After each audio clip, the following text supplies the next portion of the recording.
வழக்கம் போல் நேற்று வியாழக்கிழமை 8 மணிக்கு ஸ்கூல் வேன் வந்திருக்கு.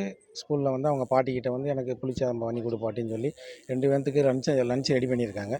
சின்ன பொண்ணு மோகனப்பிரியா லஞ்ச் பேக் எடுத்துக்கிட்டு ஸ்கூலுக்கு வேனுக்கு டக்குன்னு வந்துட்டாங்க. பெரிய பொண்ணு ஸ்கூல் பேக்கை மட்டும் எடுத்துகிட்டு லஞ்சை மறந்துட்டு வந்துட்டாங்க.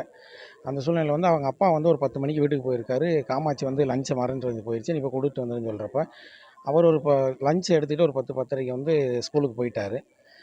பிரின்ஸிபலை பார்த்து பாப்பா சாப்பாடை மறந்துட்டு வந்துருச்சு, நான் கொடுக்கணுங்க, எதுக்கு மறந்துச்சுன்னு தெரியல, இத்தனை நாள் மறக்காது, நான் பேசிவிட்டு நேராக பேசிவிட்டு என்னன்னு கேட்டு போயிடுறேன் அப்படின்னு கேட்குறப்ப அவர் இல்லைங்க ஸ்கூல் நடக்குது பார்க்க முடியாதுன்னு சொல்லிட்டாங்க.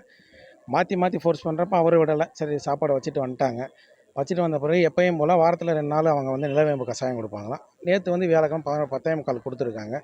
அவங்க தங்கச்சி மோகனப்பிரியா அந்த நிலவேம்பு கஷாயம் குடிக்கிறப்ப பார்க்குறப்ப உன்னுடைய லஞ்ச் பிரின்ஸிபால் ரூமில் வச்சுருக்காங்க, நீ எடுத்துருன்னு சொல்லிட்டாங்க அவங்க அக்காவுக்கு.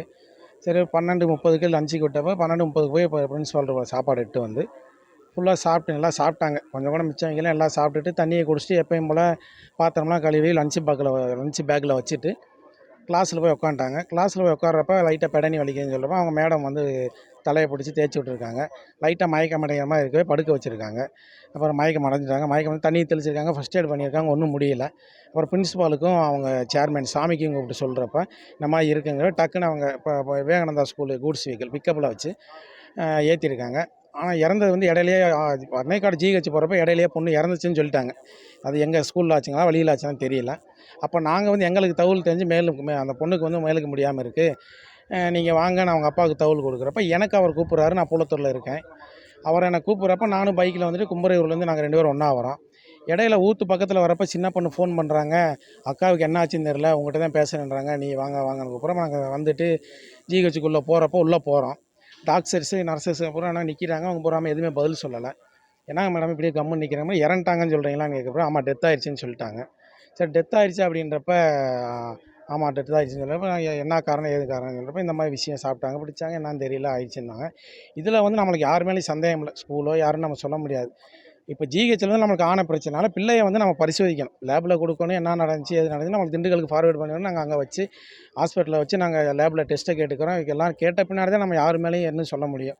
அந்த பொண்ணுக்கு இப்போ முடியும், அந்த பிள்ளை எனக்கு தலை வலிக்குது, அது எந்த பிரச்சனையும் இல்லை, நார்மலாக ஸ்கூலுக்கு போயிட்டு வந்த பிள்ளை தான், எந்த பிரச்சனையும் இல்லாத பிள்ளை தான். இப்போ இதில் எங்களுக்கு இதில் என்ன பிரச்சனை, நாங்கள் ஸ்கூல் மேலே எந்த மேலே டிமாண்ட்லாம் எங்ககிட்ட கிடையாது. தவறுன்றது சொல்ல விருப்பம் இல்லை. ரிசல்ட் வந்த பின்னால எதுனாலும் நாங்கள் பேச முடியும்.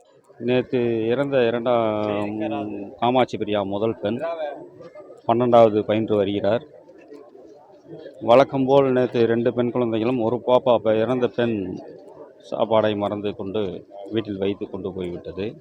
நான் 10:15 மணி அளவில் நேராக சென்ற ஸ்கூலிலே 10 கிலோமீட்டர் தொலைவில் ஸ்கூல் உள்ளது. வேனில் 2 பெண்களும் 8 மணிக்கு சென்று விட்டார்கள் பள்ளிக்கு.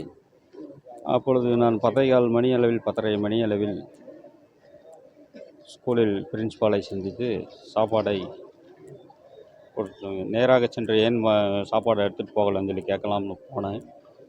பிரின்ஸ்பால் நாங்கள் கொடுத்துக்குறோம்னு சொன்னார். நான் ஃபோர்ஸ் பண்ணி எதுக்குன்னு தெரியலைங்க சார், நான் நேராக பார்த்துட்டு கூப்பிடுங்க, கிளாஸில் இருந்தால் கூப்பிடுங்க, பேசிட்டு போகிறேன். இல்லைங்க சார் நாங்கள் கொடுத்துக்குறோம்னு சொல்லி நான் 2-3 டைம் ஃபோர்ஸ் பண்ணேன் அவரை. அவர் நாங்கள் கொடுத்துக்குறோம்னு சொல்லிட்டார். நான் 1 மணி அளவில் வீட்டுக்கு வந்து விட்டேன். எனக்கு 1 மணிக்கு அழைப்பு வந்தது ஸ்கூல்லேருந்து. அப்போ வரும்பொழுது பாப்பாவுக்கு தலைவலி என்று சொன்னார்கள். நேராக சென்று பனைக்காடு ஜிஹெச்சில் பார்க்கும்போது இறந்து விட்டார் என்று பனைக்காடு ஜிஹெச்சில் சொன்னார்கள். என்ன நடந்தது என்று எனக்கு தெரியவில்லை சரியாக. இதற்கு திண்டுக்கல் மருத்துவக் கல்லூரி பரிசோதனைக்காக நாங்கள் கொண்டு வந்திருக்கிறோம். தவறான வதந்திகளை எதுவும் செய்யாதீர்கள். பிரேத பரிசோதனை நடந்த பிறகு நான் ரொம்ப ஆதங்கத்தில் இருக்கின்றேன். என்னால் பேச முடியவில்லை. செய்திகளை உடனுக்குடன் தெரிந்து கொள்ள உடனே சப்ஸ்கிரைப் பண்ணுங்க.